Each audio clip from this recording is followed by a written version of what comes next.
गीता श्लोक क्लास में आज का श्लोक नंबर है दूसरे अध्याय का 18वां श्लोक, अध्याय सेकंड, श्लोक नंबर 18। श्लोक है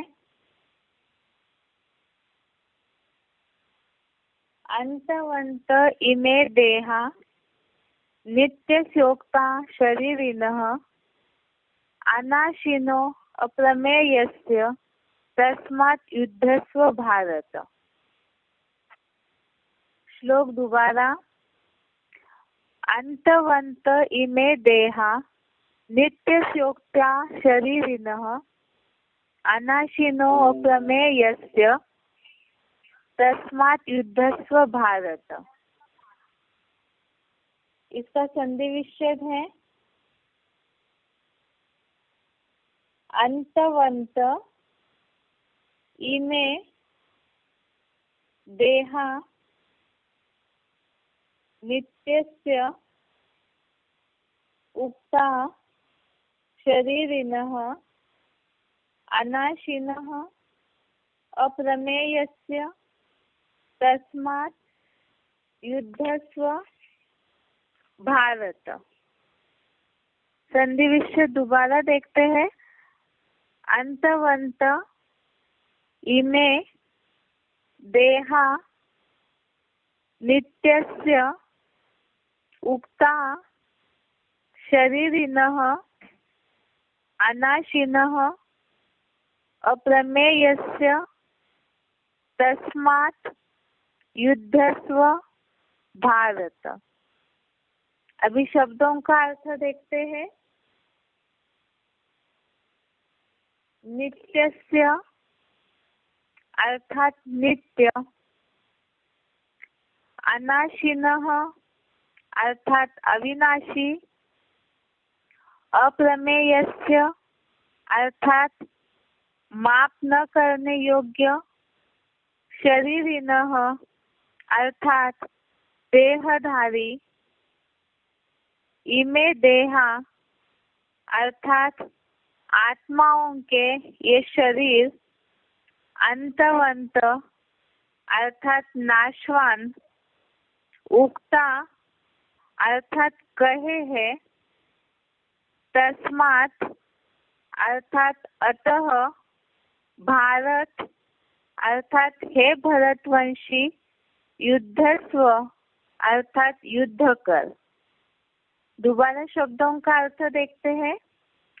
नित्यस्य अर्थात नित्य, अनाशिनः अर्थात अविनाशी, अप्रमेयस्य अर्थात माप न करने योग्य, शरीरिणः अर्थात देहधारी, इमे देहा अर्थात आत्माओं के ये शरीर, अंतवंत अर्थात नाशवान, उक्ता अर्थात कहे है, तस्मात् अर्थात अतः, भारत अर्थात हे भरतवंशी, युद्धस्व अर्थात युद्ध कर।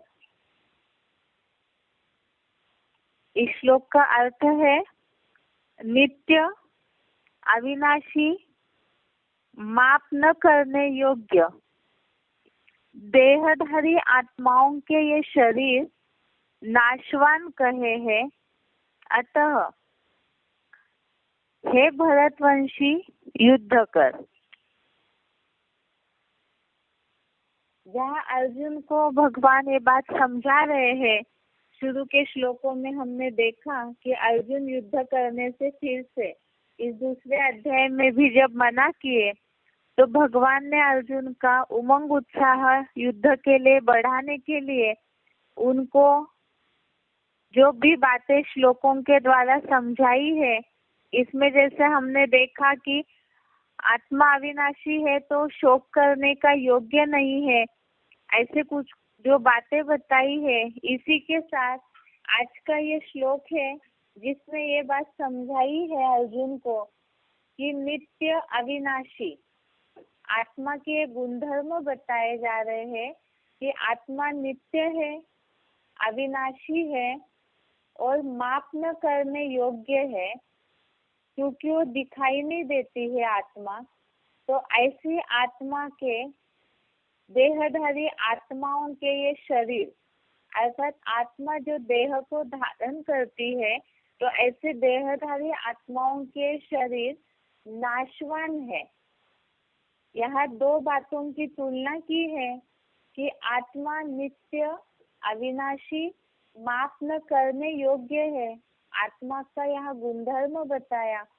और उसकी तुलना में आत्मा जो शरीर धारण करती है, देह को धारण करती है, वो शरीर नाशवान है, विनाशी है।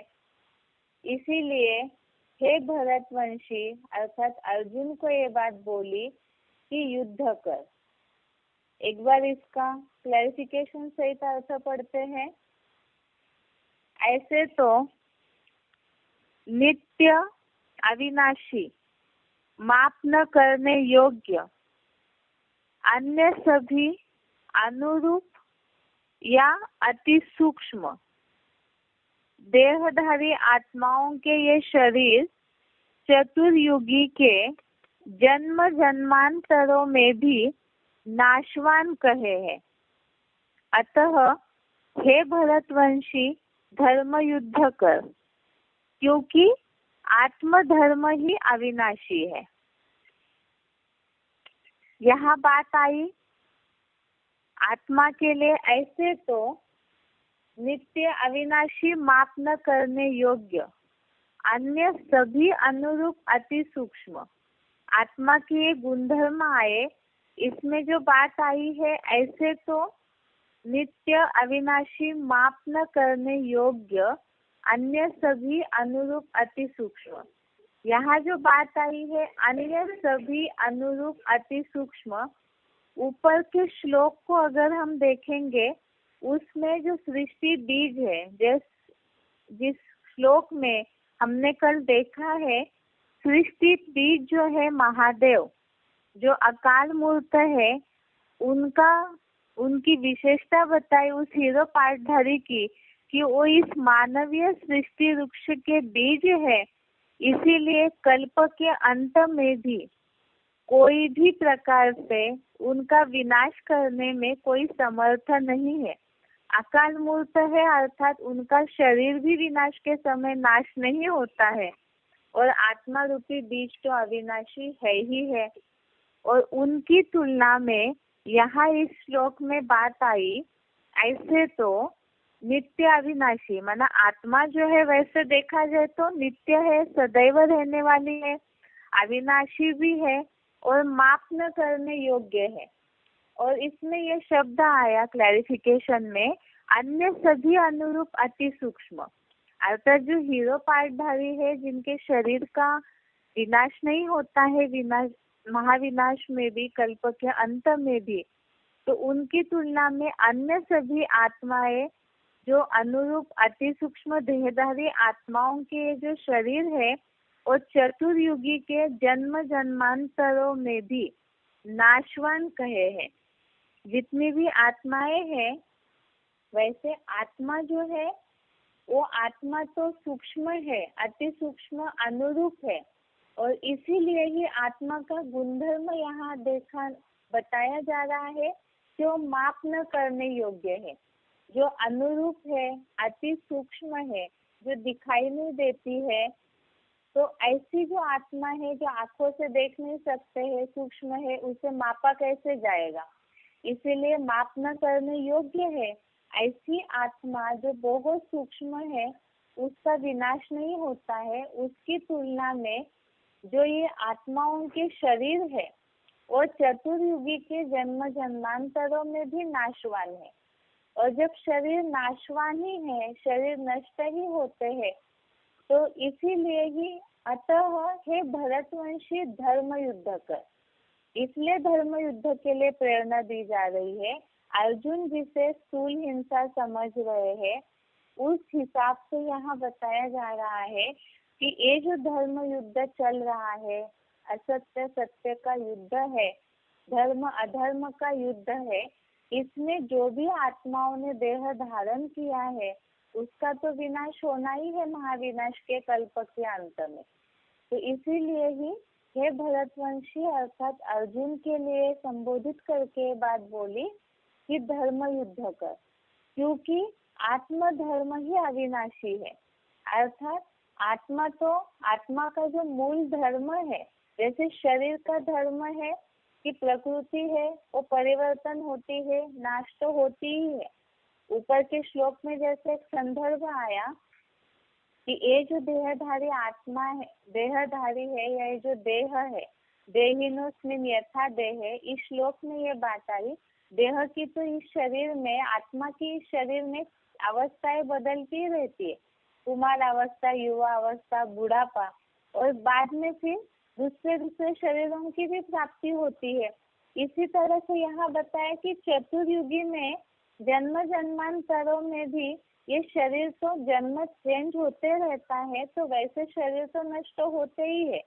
और उनकी तुलना में आत्मा जो है, भले शरीर नष्ट हो जाए लेकिन आत्मा जो है वो नष्ट नहीं होती है। आत्मा जो अनुरूप सूक्ष्म है, प्रत्यक्ष दिखाई नहीं देती है, तो वो आत्मा, उसका धर्म है कि वो अविनाशी है, सदैव रहने वाली है। तो इसीलिए आत्मा को देखते हुए, जो अविनाशी आत्मा है उसको देखते हुए ही धर्म युद्ध के लिए बोला गया। इस तरह से बेसिक कोर्स में हमने इस श्लोक को देखा है। वहाँ इस श्लोक को इस भाव से देखा हमने, आत्मा और शरीर की तुलना करते हुए कि आत्मा के जो गुणधर्म है कि वो नित्य है, अविनाशी है और खास तो माप न करने योग्य है, अर्थात अति सूक्ष्म है, और उनकी तुलना में शरीर नाशवान है। तो ये बेसिक कोर्स में लागू करने के हिसाब से श्लोक देखा। और यहाँ अर्जुन को जिस तरह से भगवान ने समझाया है कि धर्म युद्ध इसलिए करना है क्योंकि ये शरीर तो नाश होते ही है, आत्मा का नाश नहीं होता है। अब अर्जुन देहभान में आने के कारण ये सोच रहे हैं कि ये जो भी देहधारी है, जिन्होंने पूजनीय है, जिनका बहुत सम्मान करते हैं, तो उनको दुख होगा, या तो उनके शरीर युद्ध में नष्ट हो जाएंगे, महाविनाश में वो नष्ट हो जाएंगे। तो इसीलिए उस तुलना के लिए यहाँ अर्जुन को समझाया गया कि इसीलिए ही धर्म युद्ध कर।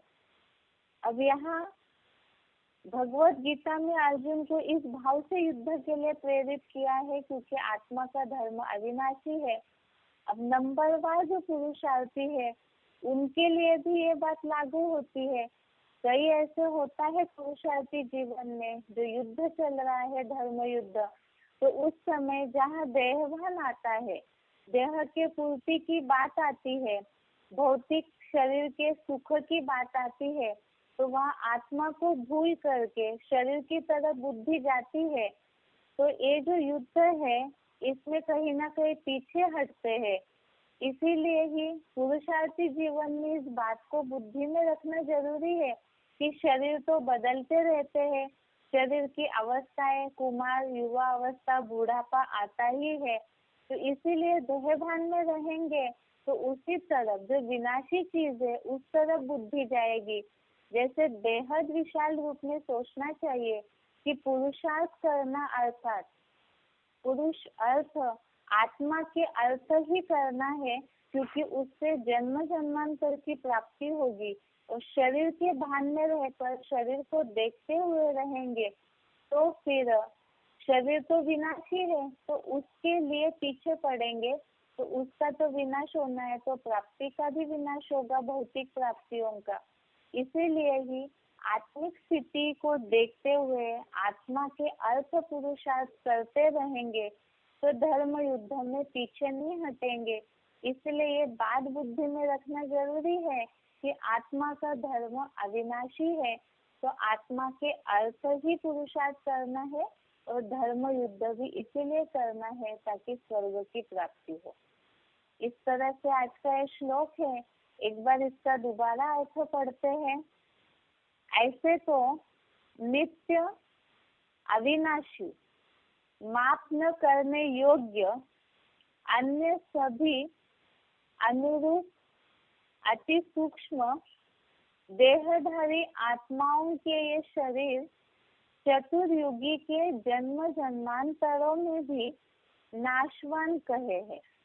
अतः हे भरतवंशी, धर्म युद्ध कर, क्योंकि आत्मधर्म ही अविनाशी है। अर्थात यहाँ खास बात बताई कि देह को देख करके जो धर्म युद्ध है, पुरुषार्थ है, उसे छोड़ना नहीं है, क्योंकि आत्मा अविनाशी सदैव रहने वाली है। और जिस आत्मा को देखते हुए जो सत्य सनातन है, हमेशा रहने वाली है, तो उसे देखते हुए ये युद्ध करेंगे तो अनेक जन्मों की प्राप्ति भी होती है। एक बार इस श्लोक का अर्थ सुनते हैं उच्चारण सहित।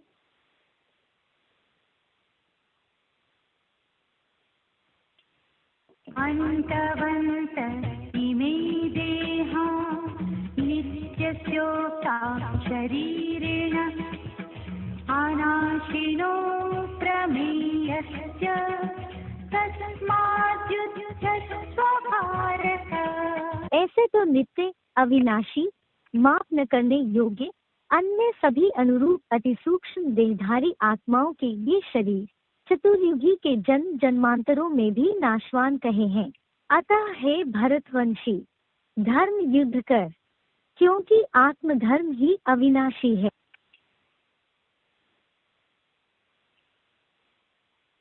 अन्तवन्त इमे देहा नित्यस्योक्ता शरीरेण अनाशिनो प्रमेयस्य तस्माद्युध्यस्व भारत। ऐसे तो नित्य, अविनाशी, माप न करने योग्य, अन्य सभी अनुरूप अति सूक्ष्म देहधारी आत्माओं के ये शरीर चतुर्युगी के जन्म जन्मांतरों में भी नाशवान कहे हैं। अतः हे भरतवंशी, धर्म युद्ध कर, क्योंकि आत्मधर्म ही अविनाशी है। अभी बेसिक कोर्स देखते हैं।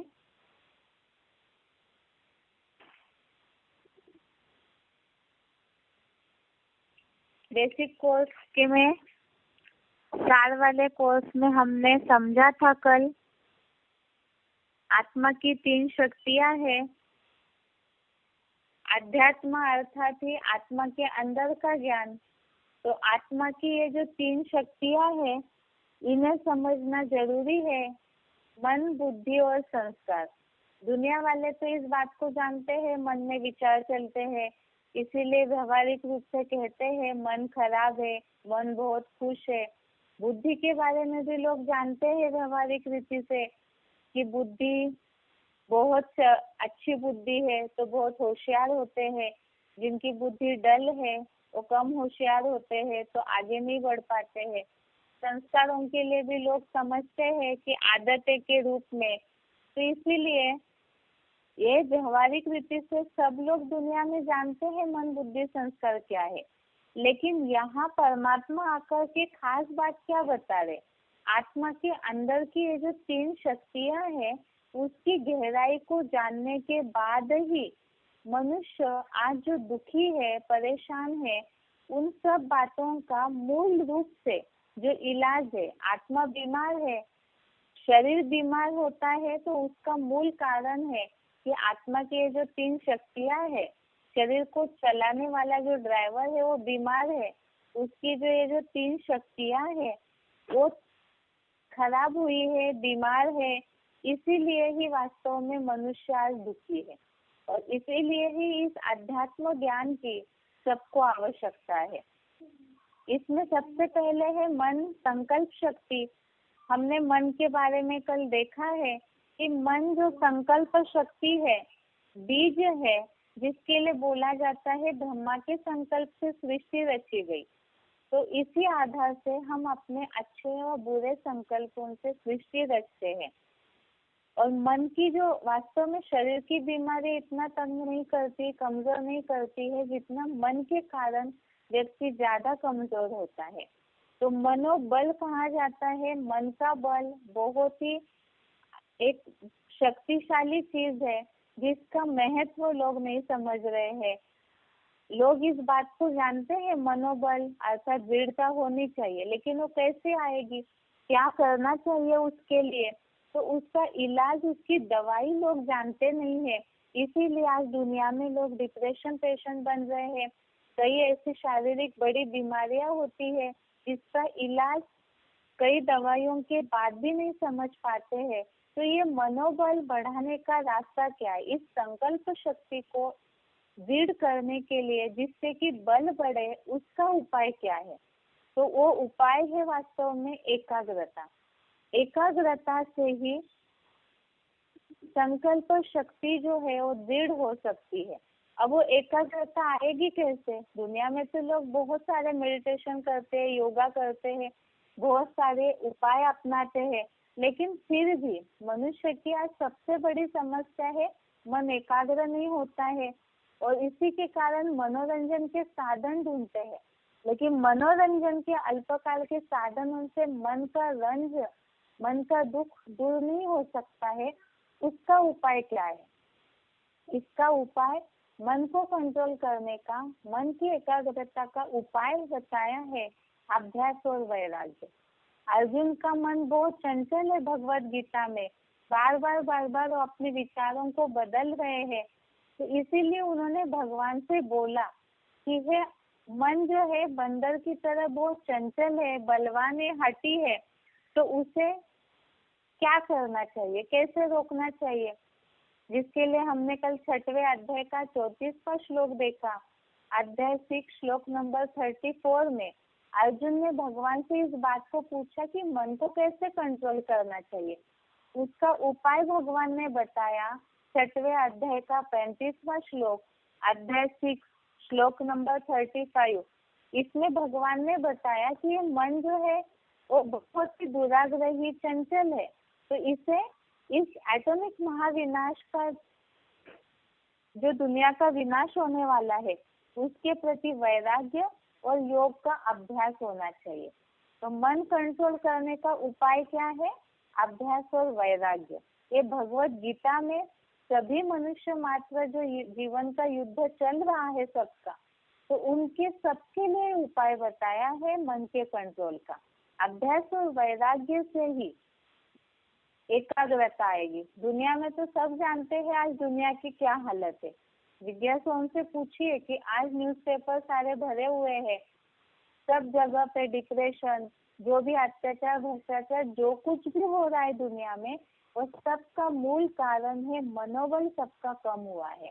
और भौतिक दुनिया के प्रति, विनाशी दुनिया के प्रति आसक्ति, जब उसके प्रति वैराग आएगा कि ये दुनिया विनाश होने वाली है, तो ऑटोमेटिकली ही मन कंट्रोल होने का उपाय या मन कंट्रोल करने की जो एकाग्रता है वो बढ़ती जाएगी।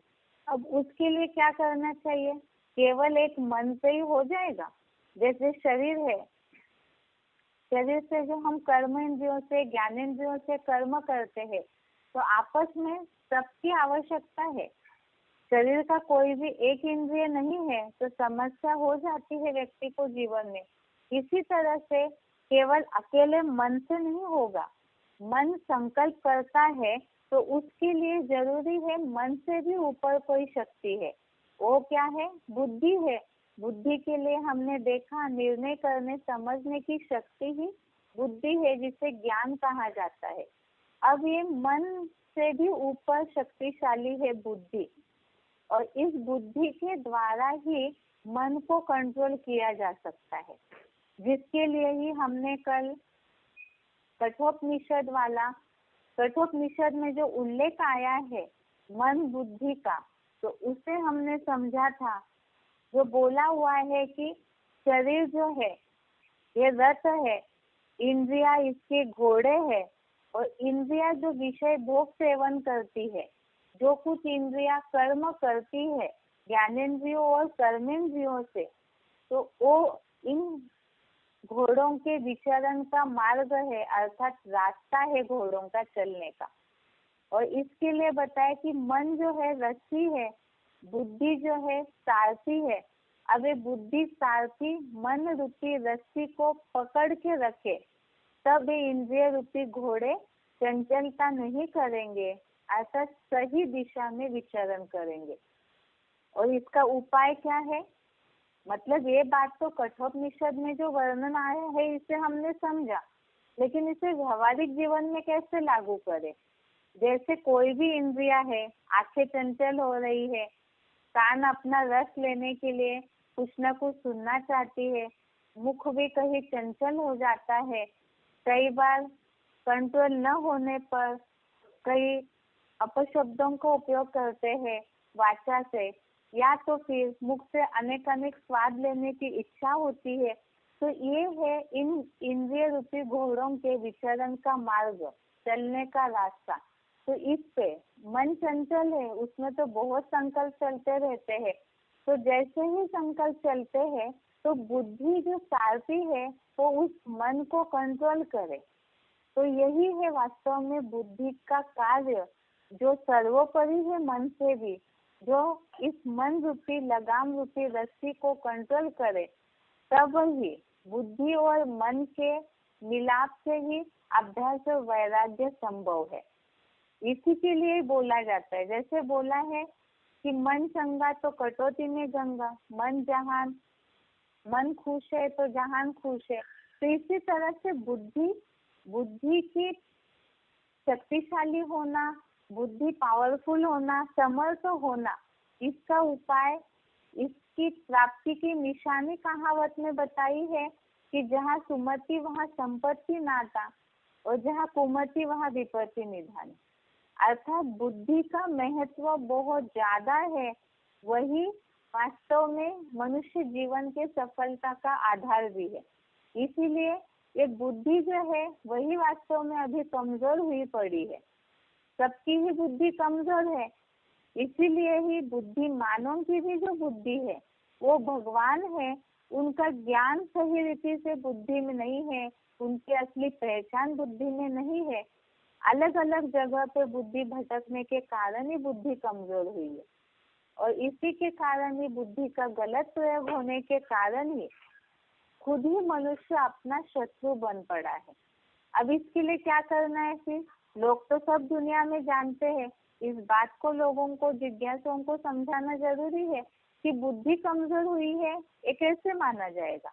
लोग कैसे मानेंगे? आज साइंस इतना आगे बढ़ चुका है, लोग इतने सीखे हो चुके हैं, पुराने जमाने के हिसाब से साइंस ने इतनी प्रोग्रेस की है, बुद्धि के बल के आधार से ही मन एकाग्र न होता तो ये सब प्रोग्रेस कैसे होती? लेकिन ये पूछना है जिज्ञासुओं से कि सब ठीक है, विज्ञान आगे बढ़ रहा है, बहुत बच्चे पीछे हो रहे हैं, बहुत सारी सुविधाएं भौतिक हो रही है, लेकिन जो पुराने जमाने के लोगों के जीवन में सुख शांति थी, जो वो एक निश्चिंत और सेफ जीवन अनुभव करते थे, क्या आज की ये तीक्ष्ण बुद्धि हर मनुष्य को एक सुरक्षित जीवन अनुभव करवा रही है? सबका मन बहुत स्ट्रांग है, समझिए, बहुत शक्तिशाली है, दृढ़ता है मन में, इसीलिए ही इतना कुछ प्रोग्रेस कर रहे हैं आज, जो पुराने जमाने में प्रोग्रेस नहीं थी। लेकिन क्या ये प्रोग्रेस, चाहे मन की दृढ़ता, चाहे ये बुद्धि की तीक्ष्णता, ये प्रोग्रेस आज हर मनुष्य को एक सेफ सुरक्षित जीवन दिलाती है? नहीं दिला रही है। इसका मतलब मनुष्य आज खुद अपने लिए भी शत्रु है और औरों के लिए भी शत्रु बन रहे हैं। साइंस ने प्रगति तो की, लेकिन क्या उस प्रगति के आधार से जो पोल्यूशन हो रहा है प्रकृति का, प्रकृति जो प्रदूषित हो रही है, उसे रोक पा रहे हैं? कितना भी एडवर्टाइजमेंट करे, कुछ भी करे, लेकिन प्रकृति का प्रदूषण नहीं रोक पा रहे हैं, तो इसे बुद्धि की तीक्ष्णता कैसे कहेंगे? तीक्ष्ण बुद्धि तो वो है जो पूरे विश्व का एक साथ कल्याण कर सके, तो वो नहीं हो रहा है। इसका मतलब ही अपने लिए भी खुद शत्रु बने हैं। अब जब शत्रु बने हैं तो मित्र बनने का उपाय भी तो कहीं होना चाहिए, तो वो उपाय क्या है? आज हमें देखना है कि आत्मा स्वयं ही अपना मित्र और शत्रु है, तो ये शत्रुता से मित्रता कब बदल सकती है? आत्मा अपना भी कल्याण करे और विश्व का, अपने संगी साथियों का, समाज का भी कल्याण करे, वो कैसे हो सकता है? क्योंकि अध्यात्म ज्ञान स्वार्थ नहीं सिखाता है, परमार्थ सिखाता है, अर्थात सबके कल्याण का रास्ता अपने कल्याण में भी जरूर निकल आता होगा। अब इसके लिए देखते हैं भगवत गीता में भगवान ने अर्जुन को क्या बताया है। 6वें अध्याय का 5वां श्लोक है। हम टॉपिक देख रहे हैं, आत्मा स्वयं ही अपना मित्र है और शत्रु भी है। वो कैसे? शत्रु है तो मित्र कैसे बने? इसके लिए ही 6वें अध्याय का 5वां श्लोक, अध्याय 6 श्लोक नंबर 5 श्लोक है, उद्धरेत आत्मना आत्मानं न आत्मानं अवसादयेत आत्मा एव ही आत्मनो बंधु आत्मा एव रिपु आत्मनः। अर्थात अध्याय 6 श्लोक नंबर 5, इसका अर्थ बताया है कि अपने मन बुद्धि द्वारा ज्योति बिंदु आत्मा को उनकी स्थिति में ले जाए, आत्मा को अधोगति में न जाने दे, क्योंकि ज्योति बिंदु आत्मा ही अपना मित्र है, आत्मा ही अपना शत्रु है। अर्थात ये बताया कि आत्मा को मन बुद्धि की एकाग्रता के द्वारा उनकी स्थिति में ले जाए। हमने और भी पहले कुछ लोग देखे हैं, ये बात बताई कि देहभान जहाँ है तो वहाँ पर दुर्गति निश्चित है। इसीलिए बताया कि आत्मा को भ्रष्ट इंद्रियों की अधोगति में, नीची गति में न जाने दे, तो आत्मा को मन बुद्धि की एकाग्रता के द्वारा ज्योति बिंदु की उनकी स्थिति में ही ले जाए। और जब ऐसी उनकी स्थिति में खींच करके ले जाएंगे, तब ज्योति बिंदु आत्मा ही अपना शत्रु है। जिसके लिए मुरली पॉइंट है 21/3/67, मुरली तारीख, मुरली डेट है 21 मार्च 67। इसमें बताया है जीवात्मा अपना ही मित्र है, अपना ही शत्रु है। अब कैसे है, कब बनती है, उसके लिए 6वें अध्याय का 6वां श्लोक, अध्याय 6 श्लोक नंबर 6, कि आत्मा अपने लिए मित्र माना सुखदायी कब बनती है और शत्रु अर्थात दुखदायी कब बनती है। तो इस श्लोक में अध्याय 6 श्लोक नंबर 6 श्लोक है, बंधुः आत्मा आत्मनः तस्य एन आत्मा एव आत्मना जितः अनात्मनः तु शत्रुत्वे वर्तेत आत्मा एव शत्रुवत्।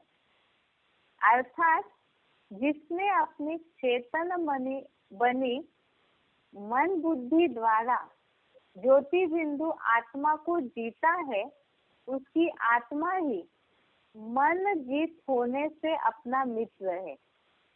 दूसरा मित्र शत्रु नहीं, किंतु अनात्मस्थ देह भानी की आत्मा ही शत्रु की तरह शत्रुता करने में तत्पर रहती है। तो इस श्लोक में दोनों बातें बताई कि आत्मा अपने लिए मित्र कब बनती है, शत्रु कब बनती है। जब आत्मा ने मन बुद्धि द्वारा ज्योति बिंदु आत्मा को जीता है, अर्थात मन बुद्धि रूपी आत्मा ने ज्योति बिंदु आत्मा को जीता है, उसका अर्थ भी बताया, मन जीत होने से अपना मित्र है। क्यों? क्योंकि मन की चंचलता, मन रूपी घोड़ा अगर बिना लगाम के दौड़ेगा तो कहीं ना कहीं टकराएगा जरूर, कुछ ना कुछ अनहोनी कराएगा जरूर। इसीलिए मन जीत होने से ही अपना मित्र है। अर्थात मन बुद्धि की एकाग्रता के द्वारा जो देहभान छोड़कर ज्योति बिंदु आत्मा में एकाग्र होते हैं, वो अपने लिए मित्र है। और आगे बताया कि अनात्मस्थ देह भानी की, जो आत्मिक स्थिति में स्थिर नहीं है, जो देहभान में रहता है, तो ऐसों की जो चंचल मन वाली क्षीण बुद्धि है, वो आत्मा ही शत्रु की तरह शत्रुता करने में तत्पर है, अर्थात दुखदायी है। अर्थात देहभान जहाँ है, शरीर भान जहाँ है, जिसके लिए बोला जाता है स्वार्थ, स्व रथ के प्रति जहाँ भान आएगा तो वहाँ मन बुद्धि देह के प्रति खींचती रहेगी, और वहाँ जहाँ स्वार्थ है तो स्वार्थी होने के कारण, देहभान होने के कारण वो अपने लिए भी शत्रु नुकसानकारक बनते हैं, क्योंकि संकुचित हो जाते हैं। और जहाँ आत्मिक स्थिति में जाएंगे तो वहाँ देह के सुख, भौतिक सुख के प्रति कोई स्वार्थ नहीं आएगा, तो उससे मन की चंचलता भी नहीं होगी, और ऑटोमेटिकली ऐसा जो है अपने लिए मित्र है, स्थिर मन बुद्धि से अगर सोचेंगे तो अपने लिए वो सुखदायी बन सकते हैं। इसीलिए ही आत्मा ही मन बुद्धि के कमजोर होने पर अपना शत्रु है, और मन बुद्धि के एकाग्र होने पर, स्थिर होने पर वो अपने लिए मित्र बनती है। अब इसी के लिए खास बात कि अब बुद्धि जो है, जो बताया कि देहभान होता है, देहभान जो आत्मा में स्थिर नहीं है, तो ऐसी जो क्षीण बुद्धि है वो अपने लिए ही शत्रुता करने में तत्पर है। अर्थात जैसे मन के लिए देखा, मन चंचल है तो मनोबल कमजोर होगा, न एकाग्रता होने के कारण, तो उसका उपाय बताया अभ्यास और वैराग। अब वो वैराग और अभ्यास के लिए जरूरी है कि बुद्धि को शक्तिशाली बनाना है, लेकिन पहले तो ये देखना होगा कि बुद्धि क्षीण क्यों हो जाती है, बुद्धि कमजोर क्यों होती है। यहाँ जिज्ञासुओं को इस बात को क्लियर करना जरूरी है। जिज्ञासु जिस भौतिक दुनिया की बुद्धि की तीक्ष्णता को असली बुद्धि समझ रहे हैं, वास्तव में वो बुद्धि की असलियत नहीं है, जिसका कारण बताया कि जहाँ पे सदा काल का सुख हो, बुद्धि अगर ऐसा निर्णय लेती है तो वो तीक्ष्ण बुद्धि मानी जाएगी। लेकिन आज की दुनिया में ऐसी बुद्धि किसी की नहीं है जो सदा काल के लिए सुखदायी बनती हो। तो इसीलिए ही इसका कारण जानना जरूरी है कि बुद्धि क्षीण क्यों हो जाती है। इसका कारण है, पहले तो मन चंचल है, क्योंकि बुद्धि क्षीण हो गई है, और जब बुद्धि क्षीण होती है, बुद्धि कमजोर हुई, तो निर्णय करने, परखने की समझ शक्ति कमजोर हो जाती है, और जब ये तीनों कमजोर हो गए तो जो भी करेंगे उसका परिणाम गलत निर्णय ही लेते रहेंगे, और जब गलत निर्णय होता है तो उसके कारण पाप कर्म होते हैं, क्योंकि बुद्धि कमजोर है तो गलत गलत निर्णय लेंगे, गलत चीजों को परखेंगे, तो उससे पाप कर्म बनेगा, और पाप होते होते जब बोझ चढ़ जाता है आत्मा पे तो उसके कारण दुखी हो जाते हैं, और मूल कारण है बुद्धि की क्षीणता, अज्ञानता और असत्यता। और अज्ञानता इतनी गहरी हो जाती है कि निर्णय करने का मौका दिखाई नहीं देता है।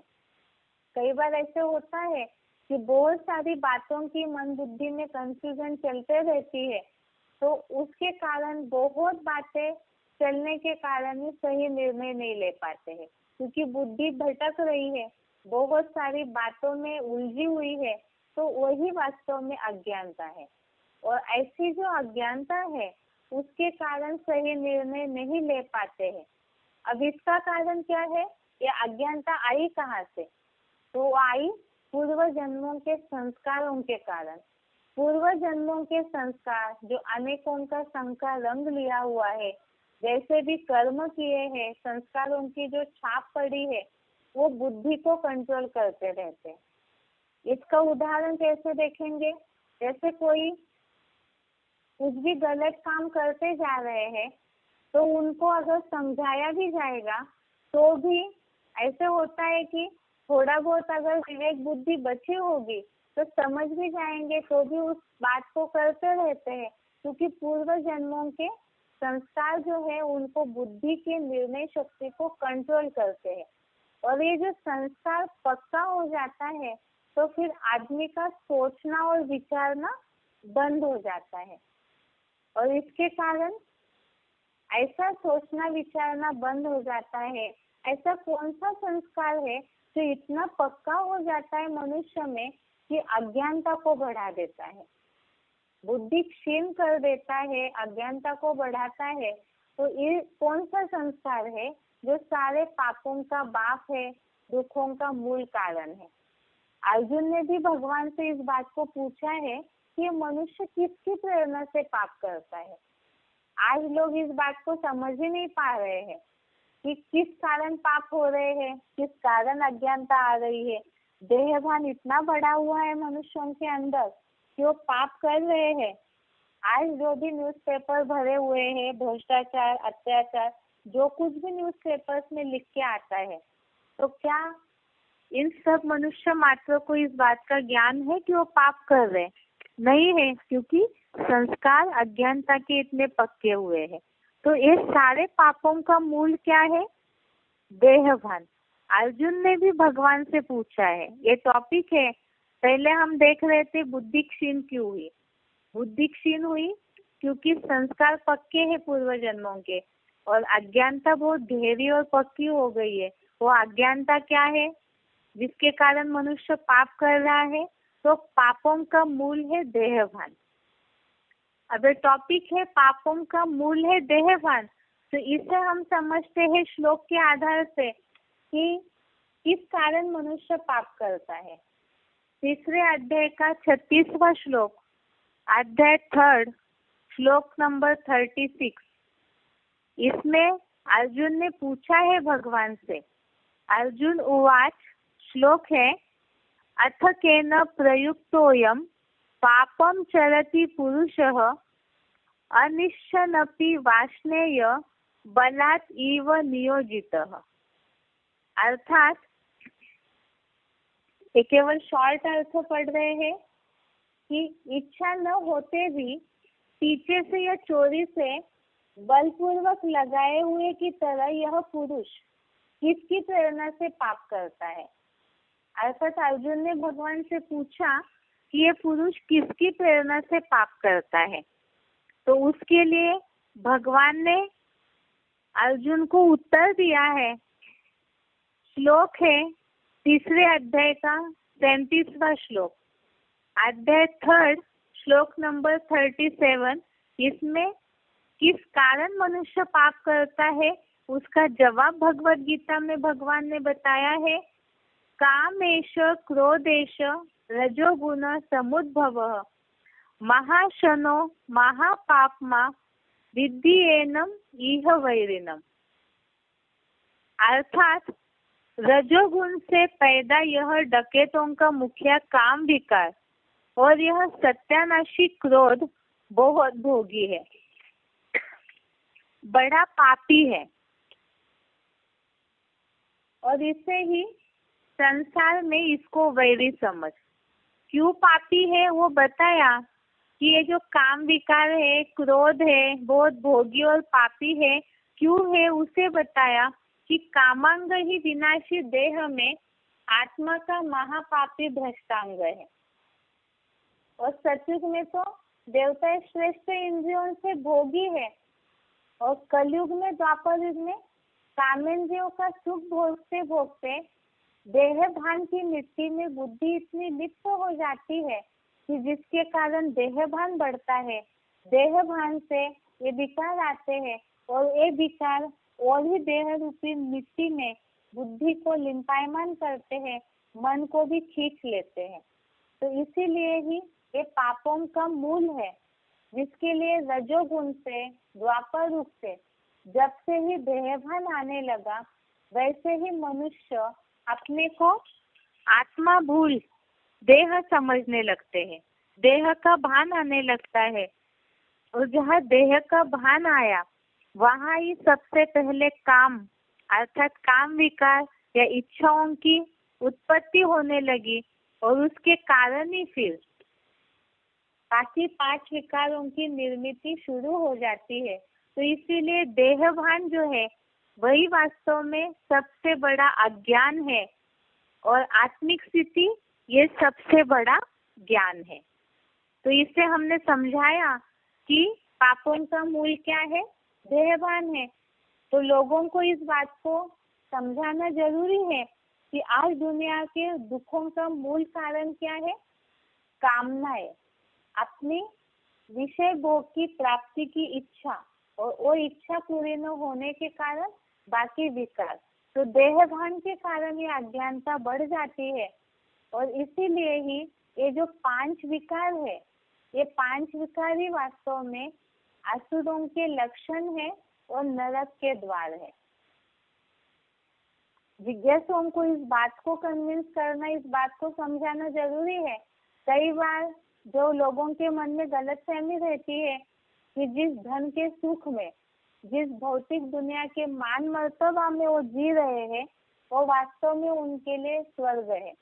वो ये सोचते हैं कि धन है हमारे पास तो हम सुखी है, हम स्वर्ग में हैं। तो वास्तव में जिस आधार को वो स्वर्गीय सुख समझ रहे हैं, उनसे पूछिए कि वो आधार खिसक जाएगा तो क्या आप स्वर्ग अनुभव करेंगे? अगर धन नहीं है, आज गाड़ी का सुख ले रहे, एसी का सुख ले रहे हैं, अगर ये साधन हट जाएंगे तो भी क्या आप अपने आप को इस कलयुगी दुनिया में स्वर्ग में अनुभव करेंगे? नहीं अनुभव करेंगे। तो इसका मतलब ये धन के आधार से ही जो सुखों का भोग रहे हैं, जिसके कारण अज्ञानता आ रही है, जिसके कारण देहभान बढ़ रहा है भौतिक सुखों के कारण, तो वास्तव में ये सारे ही 5 विकारों की निर्मिति के कारण ही असुरों के लक्षण है और नरक के द्वार है। इसीलिए ये कलयुगी दुनिया ही वास्तव में रो नरक है, यही आसुरी दुनिया है। आसुरी दुनिया होने के कारण क्या है? तो देहभान से उत्पन्न हुए 5 विकार, यही वास्तव में असुरों के लक्षण है, जिससे मनुष्य देवता से असुर अर्थात दुखदाई बन जाता है, नरक में गिर जाता है। अब इसे कैसे समझाएंगे? जिज्ञासु ऐसे कैसे मानेंगे इस बात को? तो गीता में इस बात को बताया है 16वें अध्याय का 4था श्लोक, अध्याय 16 श्लोक नंबर 4। इसमें इस बात को स्पष्ट किया है कि ये जो 5 विकार है, देहभान है, यही वास्तव में असुरों के लक्षण है और नरक में ढकेलने वाले द्वार है, दरवाजे है।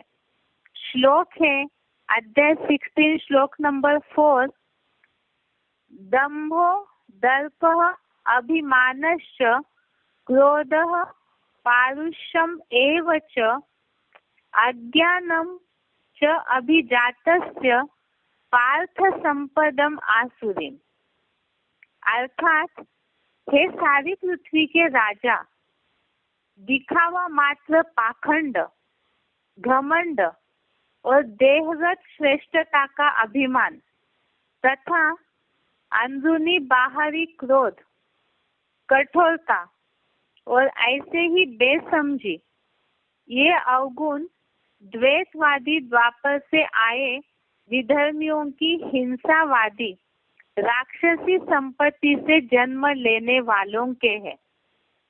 ये देवता सनातन धर्म के गुण नहीं है। तो इसने इस बात को बताया कि ये जो पाखंड, घमंड है, देहगत श्रेष्ठता का अभिमान है, अर्थात देह के आधार पर जो प्राप्ति हुई है उसका अभिमान और अंदरूनी बाहरी क्रोध, कठोरता, बेसमझी, तो ये सारी वास्तव में राक्षसी संपत्ति वालों से जन्म लेने वालों के गुण है।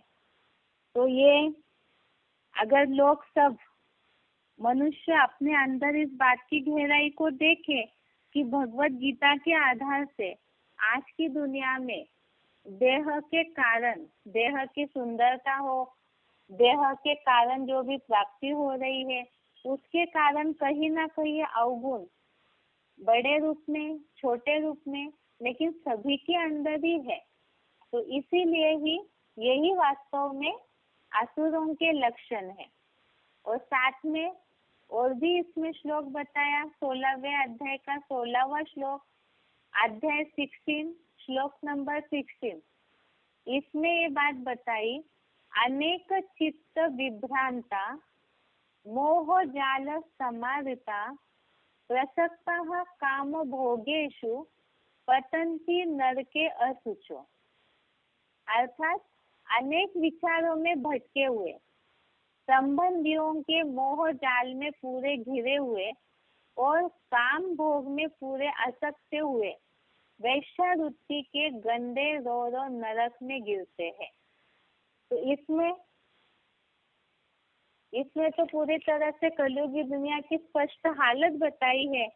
जिज्ञासु भी इस बात को जरूर समझ जाएंगे कि अनेक विचारों में भटके हुए, तो आज सब ही अनेक विचारों में भटके हुए हैं। जैसे प्राप्तियों के लिए कोई भी धंधा धोरी करेंगे तो मन स्थिर नहीं रहेगा। धन की चाह में और क्या करना चाहिए और क्या करना चाहिए, कैसे धन आए, कैसे प्रॉपर्टी कमाए, इस तरह की जो बातें आती है, माना हर तरह के से लोग भौतिक सुखों के पीछे जो अनेक विचारों में भटकते हैं।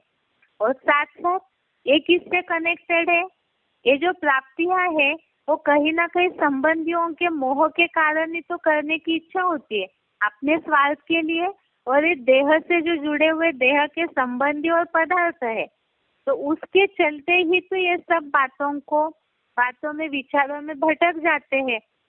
तो ऐसे मोह जाल में घिरे हुए और काम भोग में पूरे ही आसक्त। तो इसके साथ देह है तो वहाँ कामना है, विकारी इच्छाएं तो है ही, और इसका तो आज का जो समाज है वो पूरा उदाहरण है। सब जानते हैं कि आज दुनिया की क्या हालत है, और वो हालत ही वास्तव में बोला है कि ऐसे जो है वो रो रो नरक में गिरते हैं। तो ये जो इच्छाएं है, कामनाएं है, सब में नंबरवार ऊपर नीचे तो होगी, लेकिन रह रहे हैं उसी रो रो नरक में। तो ये तो बात है कि काजल की कोठरी में कैसे भी सयानो क्यों न जाए, लेकिन काजल की लीक लगेगी ही लगेगी। अर्थात कोई ये नहीं कह सकता हम इस तो दुनिया में रहते हैं लेकिन हमारे ऊपर कोई फर्क नहीं पड़ता है। जब तक देहवान है, देह के संबंधी देह के पदार्थों में आसक्ति है, तो कहीं ना कहीं दुनिया का रंग तो लगता ही है। एक दूसरे की बातों में प्रभावित होकर के कहीं ना कहीं अनेक विचारों में भटक जरूर जाते हैं। तो इसीलिए ही वो सारे ही रो रो नरक में गिरे हुए हैं। और साथ में इसके लिए बताया कि और ये जो 5 विकार है, इनमें से ये जो विकार है वही वास्तव में नरक के द्वार है। तो उनको बोला हुआ है कि जब ये त्यागेंगे तभी स्वर्ग का रास्ता अपना सकते हैं, जिसके लिए 16वें अध्याय का 21वां श्लोक भगवत गीता में अर्जुन को भगवान ने जैसे गिरने का कारण भी बताया है, तो उसके साथ साथ उठने का समाधान भी बताया हुआ है। जैसे 16वें अध्याय का 21वां श्लोक, अध्याय 16 श्लोक नंबर 21, श्लोक है त्रिविधम नरकस्य इदम द्वारम नाशनम आत्मनः कामः क्रोधः तथा लोभः तस्मात् एतत् त्रयं त्यजेत्। अर्थात त्रिविधम नरकस्य द्वारम, ये जो बोला हुआ है काम, क्रोध और लोभ, ये आत्मा के तन, मन, धन और बुद्धि के नाशक नारकीय त्रिविध द्वार है। अर्थात काम, क्रोध, लोभ, ये काम तन से जुड़ा हुआ है, क्रोध मन से जुड़ा हुआ है, लोभ धन से जुड़ा हुआ है, और एक काम, क्रोध, लोभ, ये तीनों ही वास्तव में देखा जाए तो तन को, मन को, बुद्धि को, सबको ही खींच लेते हैं, नाश करके नरक में डालने के 3 विविध प्रकार के द्वार है। और इसीलिए बताया कि इन तीनों को, ये जो शत्रु है, महाशत्रु मानिंद, महाशत्रु के समान है, इनको त्याग दो। त्याज्य है अर्थात ये त्यागने योग्य है, इन्हें त्यागने से ही नरक से मुक्ति मिल सकती है। तो इसीलिए आज हमने देखा आज के टॉपिक में देहभान का मूल कारण, पाप का मूल कारण क्या है? देहभान। बुद्धि की क्षीणता क्यों आई? अज्ञानता के कारण। अज्ञानता मूल कौन सी है? देहभान। देहभान के कारण 5 विकार आए, उसके कारण मन चंचल हुआ, मन चंचल होने से बुद्धि क्षीण हुई, बुद्धि क्षीण होने के कारण आत्मा अपने लिए शत्रु बन गई और उसके लिए मित्र बनने का उपाय क्या है? तो आत्मा जब मन बुद्धि की एकाग्रता के द्वारा ज्योति बिंदु में स्थिर हो जाएगी, तब आत्मा अपने लिए मित्र बन सकती है, सुखदाई बन सकती है। और उसके साथ साथ ये बुद्धि की क्षीणता के कारण ही नुकसान हुआ, आत्मा नीचे गिर गई। इससे काम, क्रोध, लोभ, मोह, अहंकार जो भी आए वो अज्ञानता के कारण ही मनुष्य नीचे गिरा, और ये नीचे गिरा अर्थात नरक में गिर गया, जिसके कारण असुर बने हैं नंबरवार सब मनुष्य, जिसे हमने 16वें अध्याय के जो 4था, 16वां और 21वां श्लोक देखा। इसमें नरक में गिरे हुओं की निशानी बताई है कि ये जो काम, क्रोध, लोभ, मोह, अहंकार है, इसके साथ साथ ये पाखंड, घमंड, देह के आधार पे अभिमान, अंदरूनी बाहरी क्रोध, कठोरता, बेसमझी और साथ साथ अनेक विचारों में भटके हुए जो लोग हैं, संबंधियों के मोह जाल में घिरे हुए जो लोग हैं, ये सारे ही रो रो नरक में गिरते हैं, क्योंकि देह के कारण अज्ञानता आई और अज्ञानता माना ही नरक है। और इसीलिए बताया है भगवत गीता में इसका उपाय कि एक काम, क्रोध, लोभ, ये सारे नरक के 3 द्वारों को जब त्यागेंगे तब ही असली सुख की अनुभूति कर सकते हैं। और साथ साथ आज के लिए यहाँ तक कि कल हम देखेंगे ये बुद्धि के ज्ञान का नाश होने के और क्या कारण है, किस कारण से काम, क्रोध से अज्ञानता आई और इसके कारण ज्ञान का नाश कैसे होता है, बुद्धि का नाश कैसे होता है और उसके लिए क्या करना चाहिए, इसे हम कल देखते हैं। आज के लिए यहाँ तक ही। ओम शांति।